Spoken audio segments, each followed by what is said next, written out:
I know that Brother George gave us a wealth of information.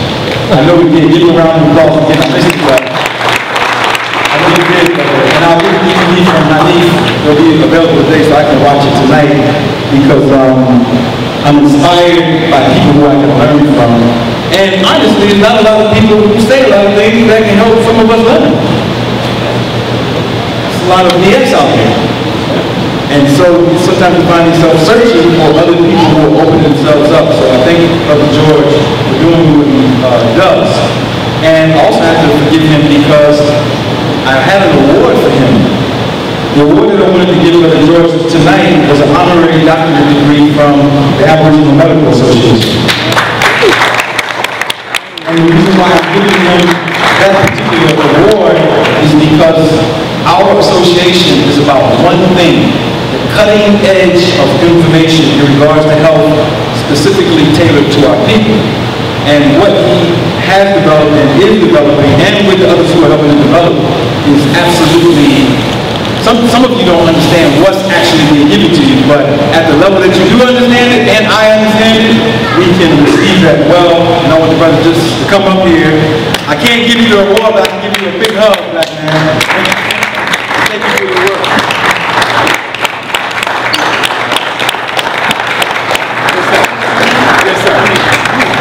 Yes, sir. So I'll make sure that I have that award for him, so if he comes on Monday, I'll communicate with him so he can have that physical award, because that's only the third one that we gave out, actually the second one that we gave out, and he is well worth it. Support this brother, support his wife, support with the family. If you notice, the structure in which they brought to you, they brought their whole families up, right? Showing that not only are they attuned to the basic elements of health in the generic way that people talk about it, they're approaching it from a holistic stance that we all need to approach it from. Oftentimes.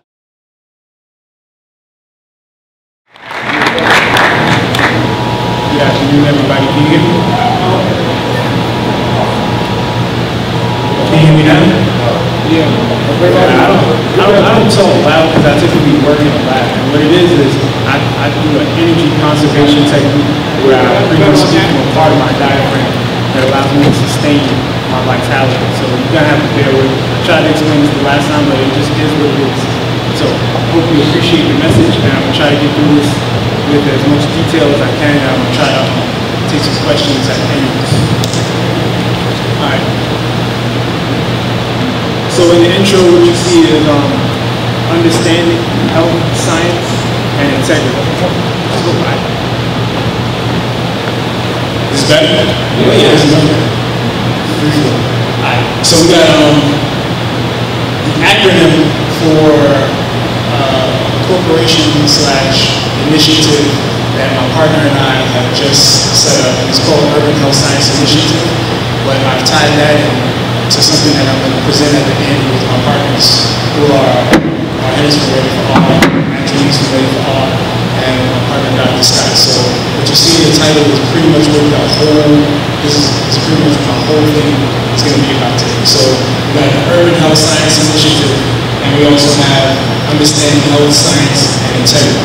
So a great deal of what I talk about with health has more to do with my experience as a counselor and dealing with the mental and psychological issues that people have when they're transitioning to better health, or when they're trying to cope with some of the things that happen in today's society that are totally against our natural way, but we need to get back to our natural way. So I pretty much put emphasis on the mental and emotional aspects, and I have some experience as a dietary coach and a health expert, and I'm not going to talk too much about that today. What I'm going to be talking about is how we can identify issues that are usually taboo within our community that can assist us with improving our conditions on a psychological and emotional level.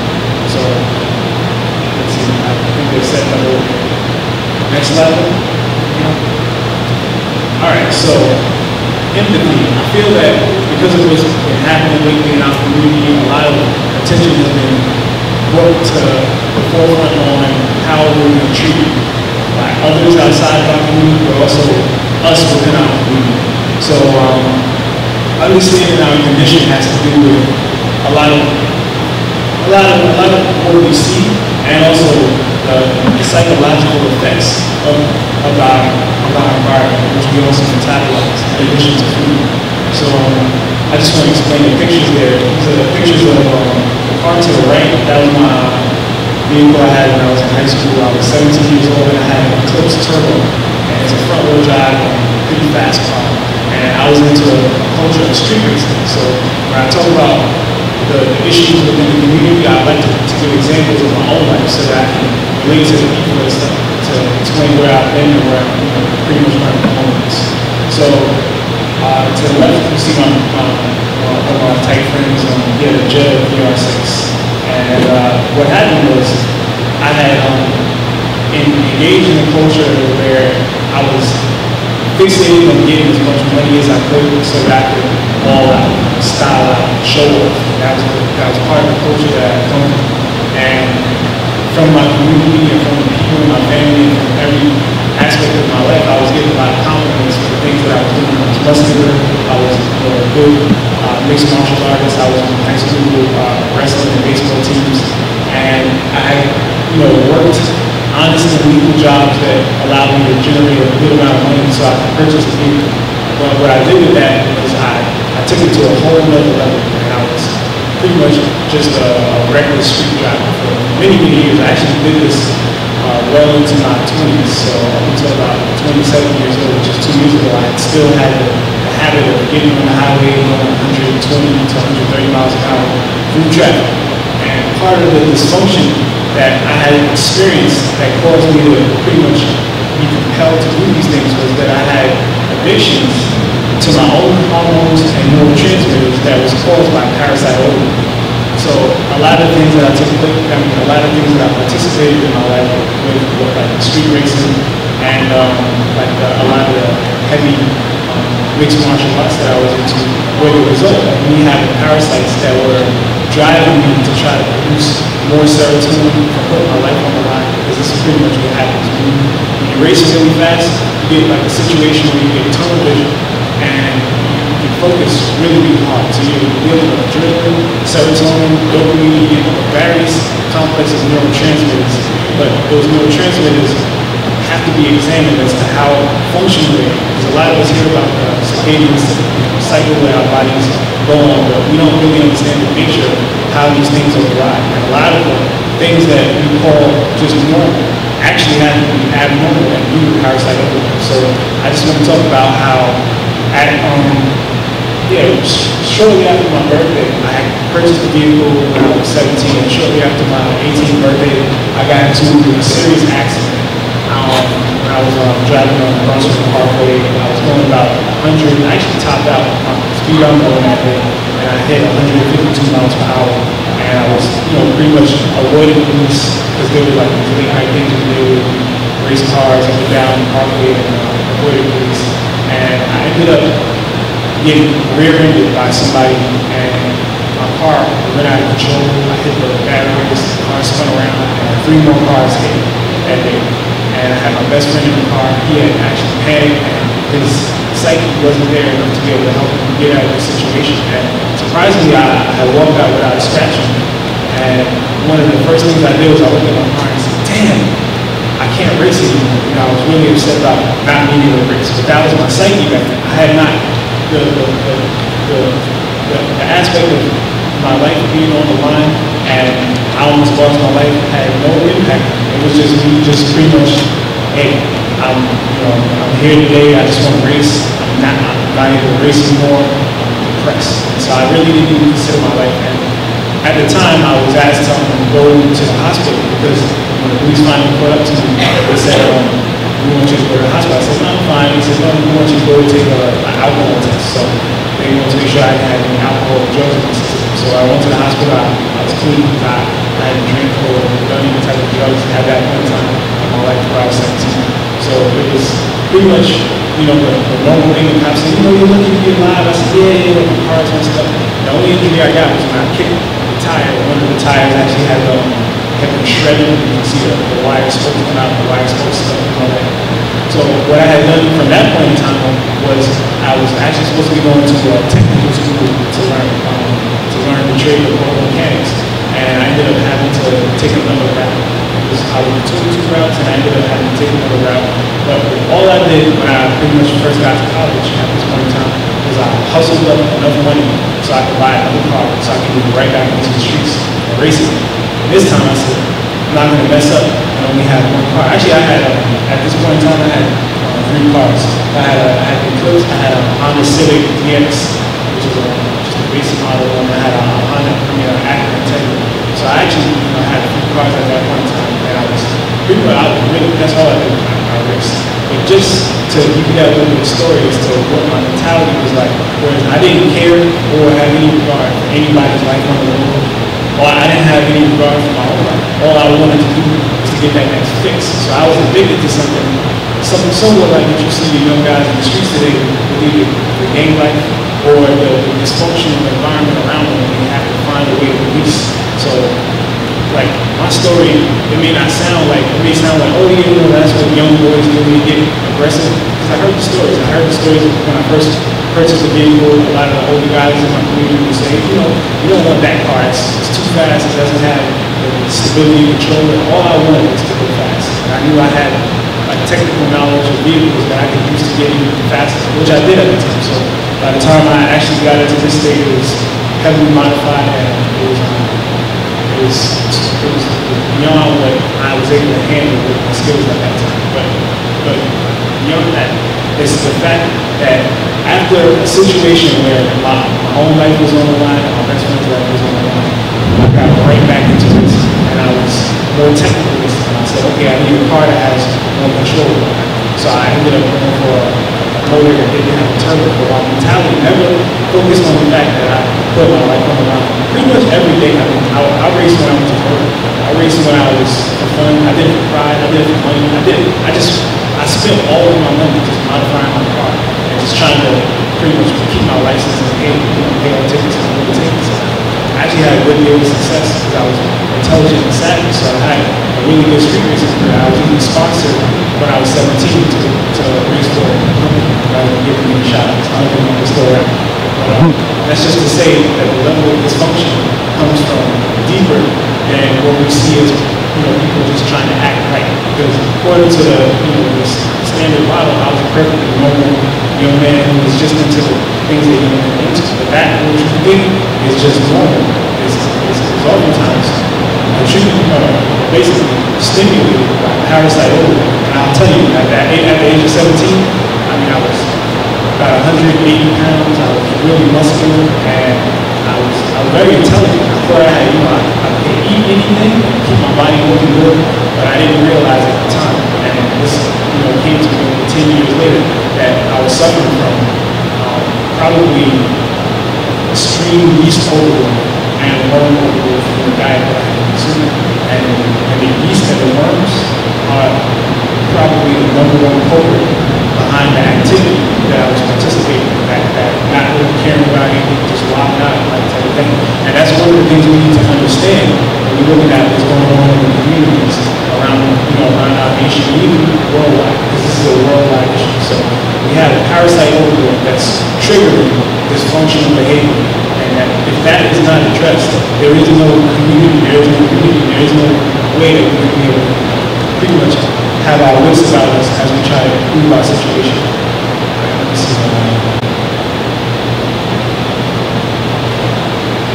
Yeah, go ahead to the next slide. So we got it. Alright, here I think there's a video. I hope we have some sound on it. And this is the type of fungus that infects ants. And so to show the dysfunction across species, there's some things like bread or alcohol that can influence us.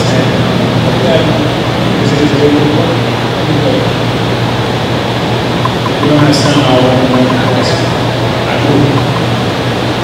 So it's about a 3-minute video thing, and it'll give us an example of how other species outside of human population are influenced by microorganisms. We're going to give a little bit more into it.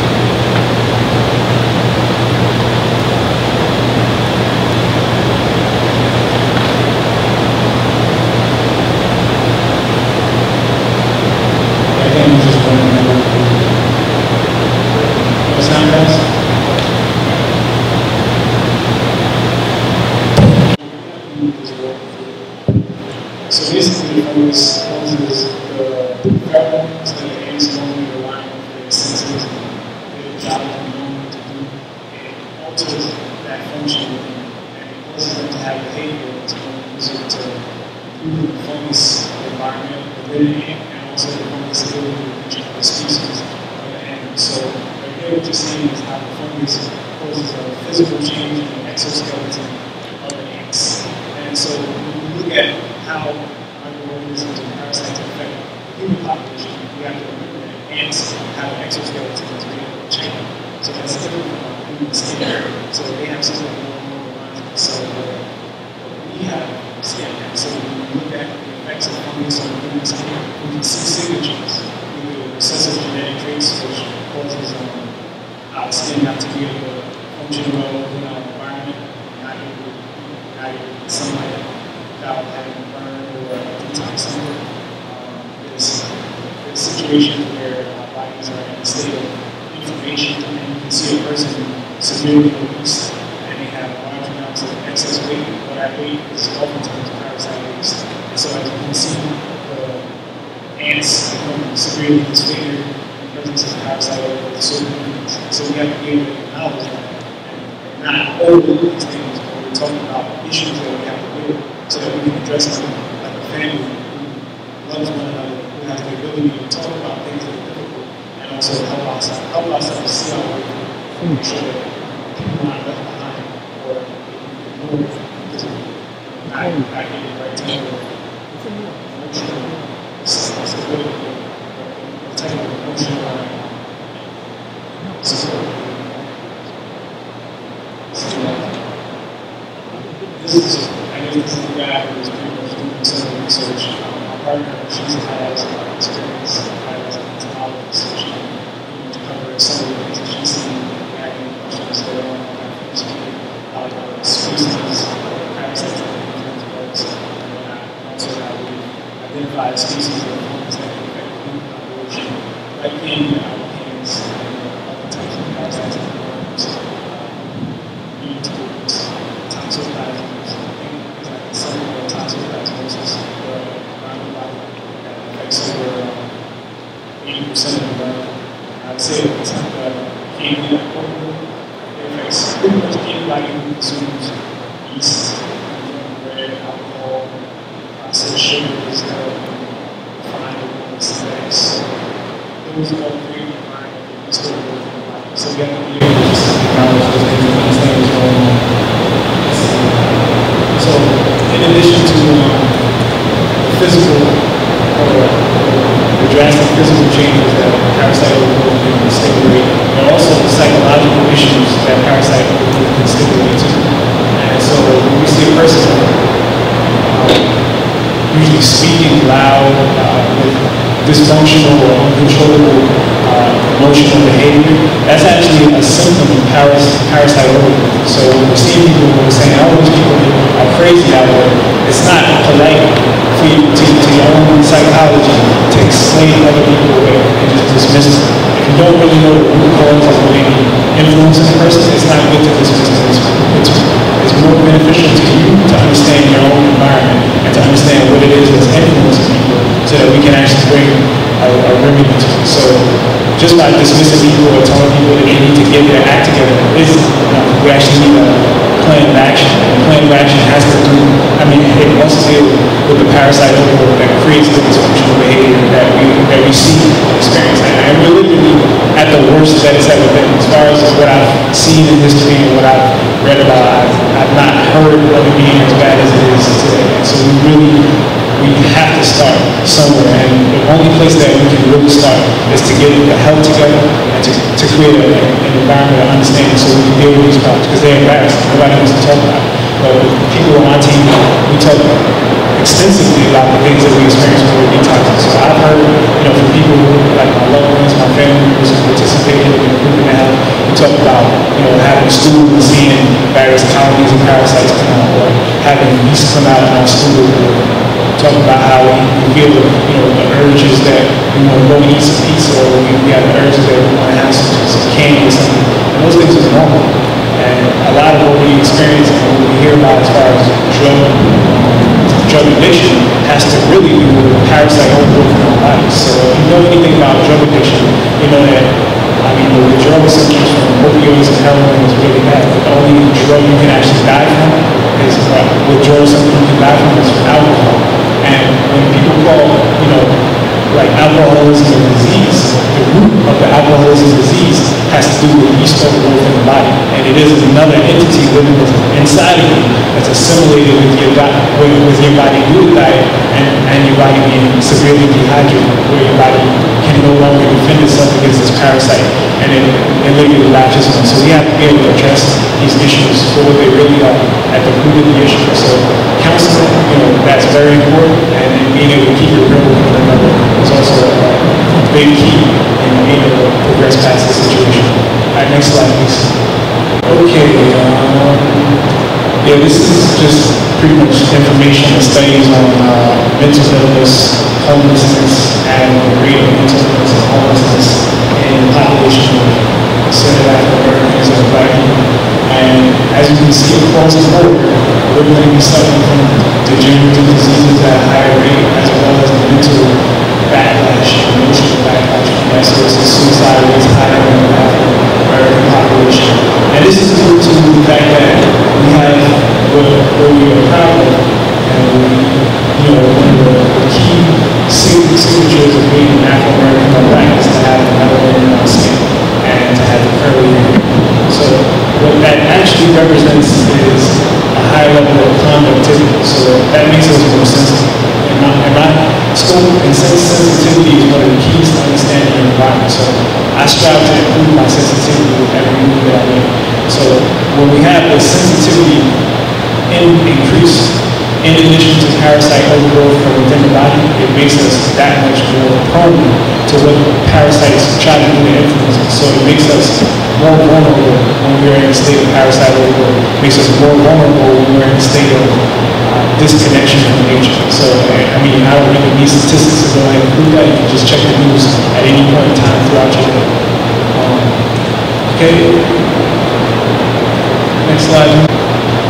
Okay, this is some more information on how neurotransmitters such as serotonin have an influence on the development of species. So within species of locusts, which are normally docile, when they consume a lot of food or specific types of grains that they typically go for and end up overeating, they produce more serotonin, which triggers a mechanism on over 500 of their genes, which stimulates a physical alteration as well as a mentality alteration within the normally docile and or, I guess, antisocial locusts, and they start to swarm.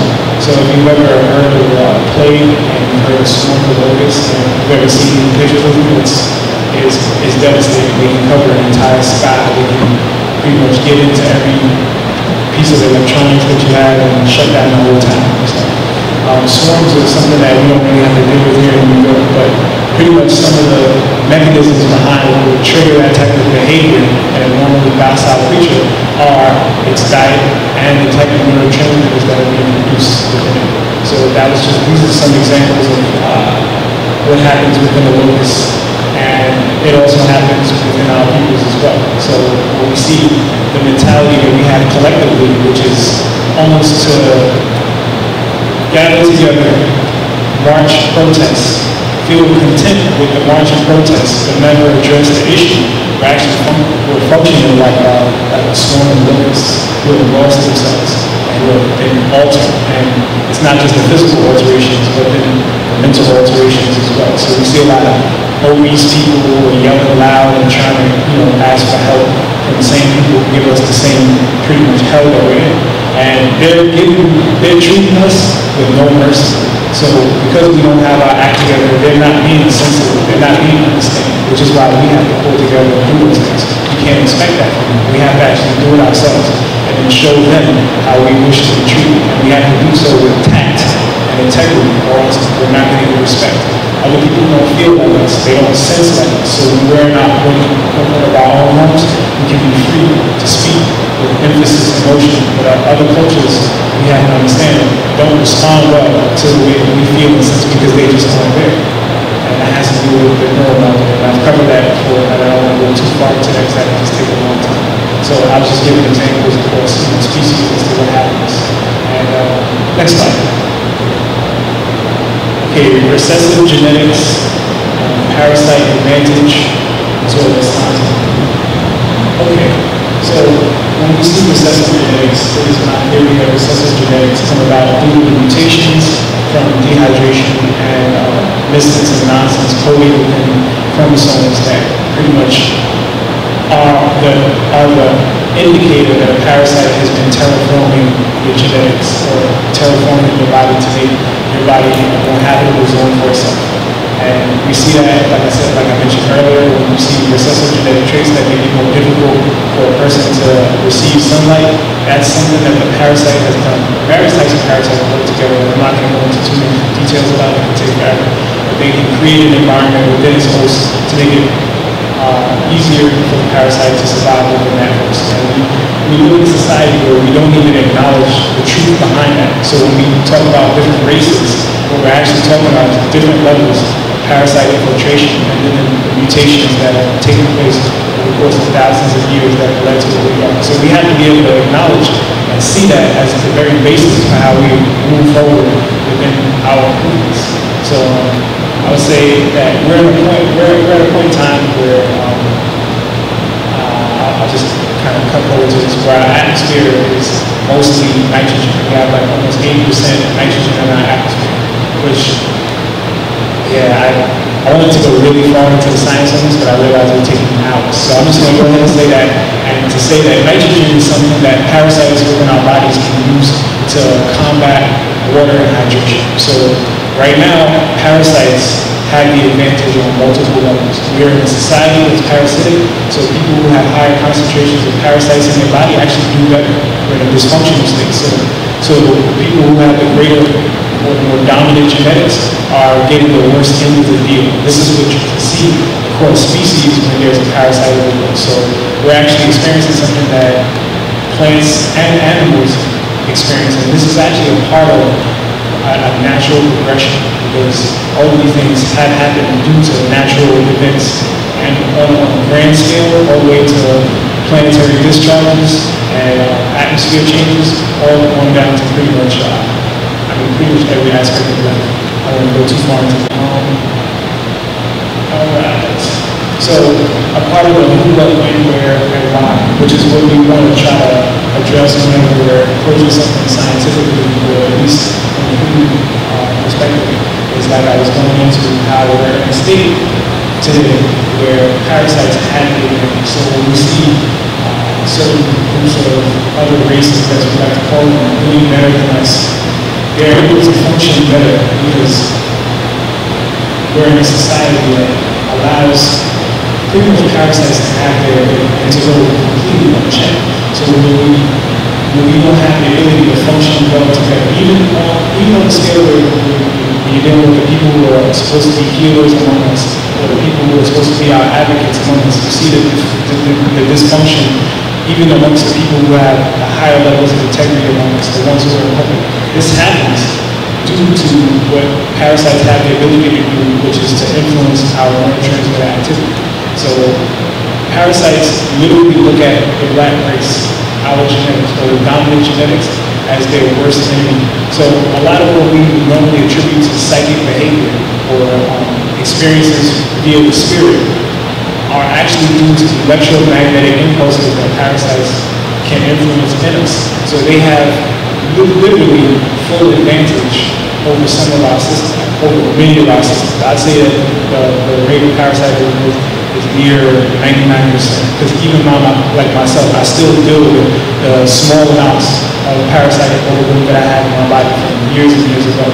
And I've gotten to a state now where I've pretty much started to recover my central nervous system and my parasympathetic nervous system, and I can see and address the issues and the dysfunction within my own life that the parasites stimulate. So if I was to be doing some research and all of a sudden I collapsed over a word that may have an important detail in it to help me understand it, I have to look at that and I question myself. I say, whoa, what would make me look over a word this important and be comfortable actually looking over something this important? And then I say, okay, that's a percentage that I can add to my parasite overload that I can see actively influencing. So some of the things that I use to check myself are my actions and behaviors.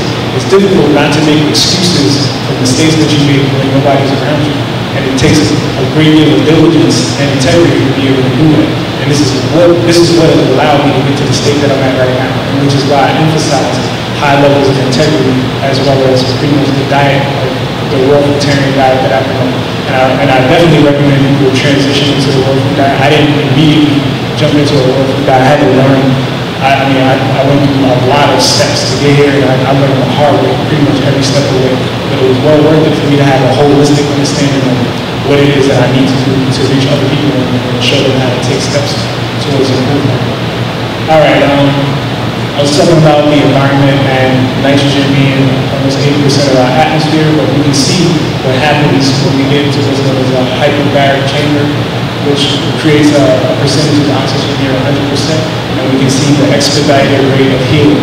So that's just to explain how microenvironment is key, and things that influence the microenvironment are key to understanding how to produce parasites so that we can function in an improved state. Can we go back to the last slide before this one? Thanks.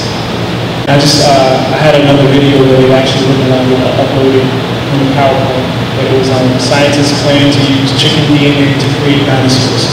And so what's been found maybe a decade ago was that if the environment of various types of bird eggs are altered while the bird is in its fetal stages or various stages of its progression while still in the egg, like if it were introduced to a high level of carbon dioxide, the genetic unfolding of that bird's expressed traits will be altered by its environment. So you can see where people have taken advantage of this knowledge and understanding and are trying to create a microenvironment around bird eggs to reverse engineer, to produce dinosaur-like traits out of birds, because the genetic material is there, but what's needed is a microenvironment to produce whatever traits that you want to express. So with that said, I just want to say that a lot of what I do within the nutrient retention rate is creating microenvironments to produce genetic traits that I think are beneficial and that are useful. So when you're looking at me, you're looking at many, many years of research and a thorough understanding of microenvironments and how to create microenvironments to get desired effects. So I'm stronger than I look, and I've always kind of wanted to slim down from my muscular state. And I can use a great deal of my cognition and intellect to assist me with doing, science, and also trying to appeal to the people who I'm trying to reach, which is my people. So this is pretty much why I'm doing this out here. 2 slides, please. Okay, acknowledging truth, obvious science, keeping it real, cultural truth. All right, those are things that I pretty much scattered in there and pretty much covered already. But I have a team of people who work really close with me, and I wouldn't really be able to get this kind of message out there as well and effective as I have been able to without them. So I don't know if you guys want to come up and just talk a little bit about your experiences with integrity, diet, what what it's like to be around me and the way I go about it.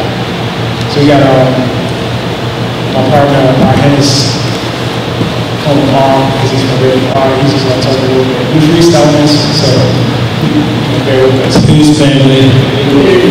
My name is Hennis. I go by R. Also, you can look from readyforr.com or readyfor on YouTube. That's me. This is Natural Nise. How you doing? Peace, family. All right. So yeah, I actually met George 5 months ago, or 5.5 months ago. 5 months ago, I met him right here at ISIS. I was actually seeking health advice from Dr. Ali Muhammad, and George was more available, to be totally straight about it. He was more available. I had a consultation the next day. It was actually for my aunt, who was suffering from, as we know now, the parasite overgrowth, but multiple myeloma, what they call it. Right, multiple.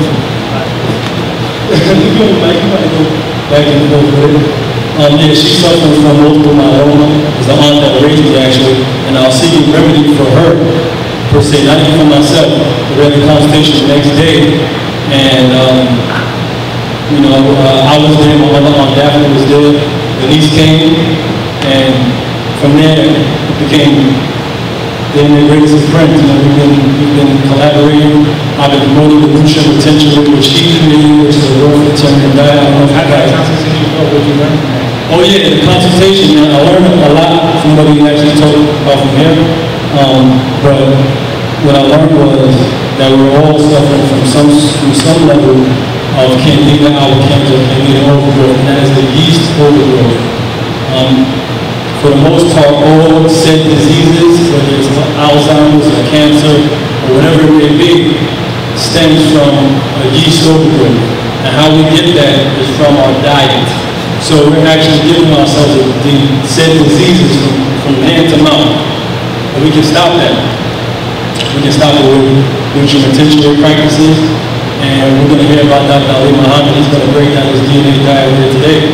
But obviously, with the NWR team, the FOI team, and I've adopted nutrient retention to my life since the day I met him, which is for 5 months now. And again, I've been up promoting it. We have a Facebook group called the 6-Month Challenge, and I implore everyone, if you're on Facebook, join the 6-Month Optimal Health Challenge, and we're going to be going back and forth between George's nutrient retention, Dr. Ali Muhammad's DNA diet, and we're going to be promoting it for free for the most part. So the changes that you noticed since you've been on, you pretty much a world veteran. Yes, I am a world veteran. You don't feel like AC, you don't feel like about No. Well, my whole life I've been very thin. But the first week on nutrient retention, I actually lost what is known as weight, but it was actually yeast and parasites. So I wasn't afraid, I was actually excited about it, because I could feel my body changing, I could see it immediately. I went to the bathroom a lot, and that happened. But I didn't feel any weaker. I thought I would, but I didn't feel any weaker. Back to some questions, go back and forth. Yeah. Like, so we play basketball sometimes. Right. And the first time we played, Okay, right. We actually played basketball about 2.5 weeks ago, and I felt a burning in my chest. Prior to nutrient retention, I was open. But I was my way. All right, so for the first, about a month ago, we played basketball, and I felt the burning in my chest. And having George there with me, what counsel me through what's happening, would say, well, that's a parasite growth, and correct parasite growth in my chest. we'll be having details, but that takes too long. All right. Well, it was parasite growth in my chest, and I was coughing, and we played basketball about 4 to 5 days ago, and that was completely gone. And that's because from the detox, initially on nutrient retention rate, you're going to detox. I'm still detoxing, but the point is to actually rebuild. To rebuild yourself. There's a lot of naturopaths out there, and they teach certain health practices, but they're not actually focusing on the rebuild. And there's a controversy about this term called phytic acid. And when first getting on the nutrient retention rate, phytic acid actually endorsed. Please, Brother Assoc, if my camera goes out, please just keep recording on it. Record button right there. Thank you. Right, there's a controversy on phytic acid. Phytic acid is high concentration of phytic acid is in the skin of all seeds, vegetables, and the seed. So one major crux of the nutrient retention is to remove all skins and seeds from the fruits. Now you've been going a lot of vegan Facebook groups or wherever you can get your vegan information from, people are making salads with the skins and the seeds. That's okay if you intend on detoxing heavy, but there has to be a point where you're going to have to rebuild. You have to rebuild. And yes, there is phytic acid in the pulp of the fruit. You might want to break that down. It's just complicated. Even the science that we use to explain it isn't really as sound as it should be, because we're not approaching it from I got a question. Just try to make it plain. What is phytic acid? phytic acid is a plant compound that is known to chelate minerals in such a way where it strips your body of iron, calcium, and magnesium. So phytic acid is pretty much what you hear about when you hear people say that wheat is bad for you. Some people say that the gluten is bad, some people say it's not so bad, but wheat and grains have a high concentration of phytic acid. When you have a beet out on the counter and it's not so green, and it sits out there for months and months and won't rot, what's keeping it from rotting is the phytic acid. So when you soak beans or when you cook beans or prepare food by cooking it, what you're doing is reducing the phytic acid to allow your body a higher level of mineral reuptake in that process. But here with the nutrition, we don't eat cooked food, we don't eat raw foods. So I bypass the whole aspect of cooking food or explain why not to eat cooked food. And I usually just distribute that information around the consultations. What I'm actually doing now is just talking about where I'm at, the journey that I've taken in order to get here. Because even if you take the transition by using raw, by using cooked vegetables, it's still not going to get you the results that you want.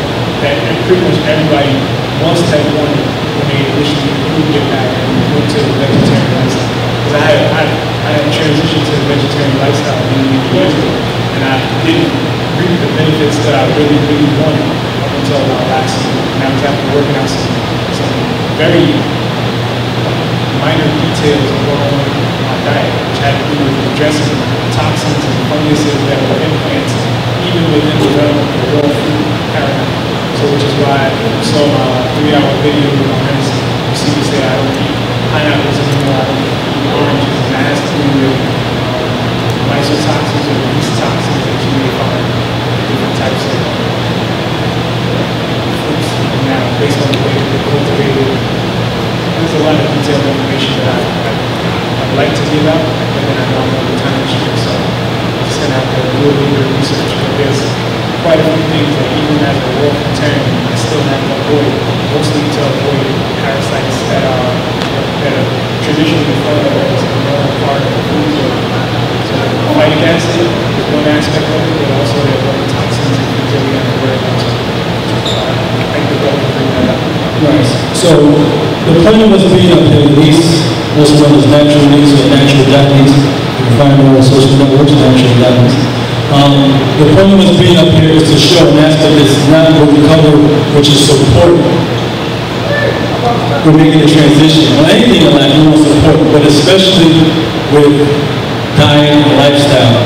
Support is key. Just not eating skin fruit vegetables or eating oranges or lemons or whatever. Support is key. Because like George said, if you didn't take anything from here, take away the parasite aspect, the yeast overgrowth, and the parasites influence behavior and emotion. So, with that being said, it's almost like if you aren't on the level of vegetarian diet, you may not even have experienced your true self yet. I don't know if you guys are really 5 minutes? Okay. And again, support. And Ms. Natural Nise, you can talk on your journey with nutrient retention. Okay, I'd just like to share the experience I've had this far. With my partner here, he has found it very easy to just become a raw vegan.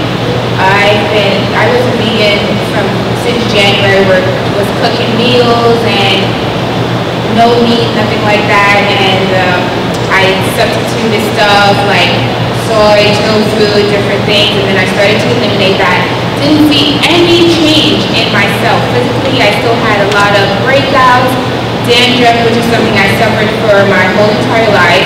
I still had a round tummy, even being this small.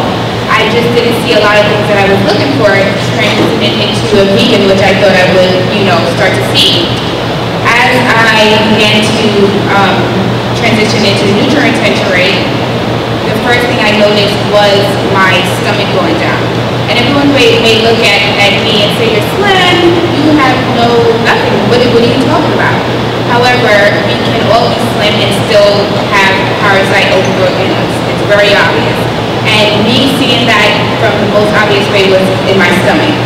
And I would say, as I began to transition to nutrient retention x-ray, I saw my stomach go down. The main thing I saw was my scalp just clear up, dandruff, just nothing at all, nothing. I didn't have to wash my hair for 3 weeks at a time, which is unheard of for me. And I thought I was doing so well. I was like, oh, this is not that bad, this is not easy, cheer with myself, but I'm like, okay, this is good. Then I noticed myself, I first noticed my mood was always positive, things like that, and I've always been a pretty moody person. So to see my mood always stay pretty positive all day, every day, I was like, this is really, really good. This is good for me. However, as days go by and weeks go by, I know what's going on. And it's basically the parasites doing their job. Things are going too smooth. You should not be this happy about all these changes you're doing to us. You need to get it together. So I noticed myself just start thinking about meat and start thinking about cheese, things that I didn't care for months. And I found myself walking past stores, looking in and just standing, smelling things, and I had to realize that it was the parasites literally controlling my emotions, my thoughts, everything, controlling me. And I would get away from those places, and I would be fine. I would be around my team, and we would be like there is non-existent. I will be perfectly fine. I don't have those thoughts, nothing. Once I'm away, it comes right back. Just negative things, all these thoughts. I'm like, is this me? I was just good 5 minutes ago, and now I am just thinking all of these horrible things. I'm like, this is very weird. And George basically broke it down to me, told me how the parasites are working inside of you, and of course it's part of your detox. They're going to do this because you're basically ridding yourself of them, and you're not going to leave without a fight. They're going to put you through hell and more. And I've been going through that for the past couple months. I've been back and forth with my parasites. I've given in to them. I've been stand tall against them, and I've given in, and it's been a back and forth, and I am just trying to consistently stay, strong and know that this is for the long-term good, and I see the effects and benefits of it as just for doing it for a couple of weeks at a time. I see all of the positives that I've experienced, and So yeah, and that's part of what my team is about. We help support each other because really I wouldn't be able to do it more right now without my team, partner about Scott. Like Scott, we want to come up. Yeah, come up with the show. Do the last slide. So this is an urban health science initiative that my partner has started. So we have some celebrities on deck. Susan Taylor. We have two who's a board chair, and my partner who I work with. Consultations, lab work, and research, and she also is pretty much right here with our small family of people who are volunteering to support one another every single day. So we're going to be able about that. Hello, I'm Dr. Scott, and I have my PhD in molecular and cellular biology, so I'm basically a scientist. I've really been motivated to start the Urban Health Science Initiative based on my experiences as a researcher. And what I found is that presenting at conferences with over 9,000 people, and sometimes even more, I found myself to be the only person of color. And to me, this is unacceptable because the PhDs are the ones who actually develop the drugs, develop the medicines and the treatments that doctors then administer, the MDs then administer. So to me, it's obvious that there's a direct correlation between the lack of Black scientists and the health disparities that we're seeing today. And this is why I started the Urban Health Science Initiative. We're working right now to develop a community-based laboratory in order to do research on the things that actually apply to our biology as people of African descent. Right now, we're working with, we have on the board Susan Taylor. We also have as a board chair Tiffany Madara of the Health Store. And we have an honorary board member, Dr. Natural Nise, who is a long-time advocate in fighting health disparities. So right now we're raising funds in order to support our community outreach division, and we really need your support. If you can't support us, by visiting www.healthscience.com, then please tell someone that you know who can support to help donate, because this is not just for us, this is for our health, people of African descent, so please.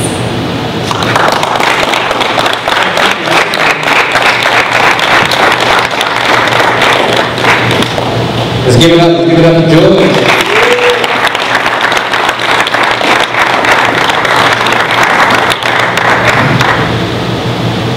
You see, when it comes to health, sometimes we tap into a creative part of us that we just do things on our own.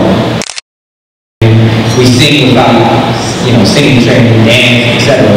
But sometimes you have to go to the lab. It's good to know that we have people who actually got the skills and are participating in that power to do those kind of things. So, George, we thank you again. Shout out to our Hannes and family. That's a beautiful thing. There's a key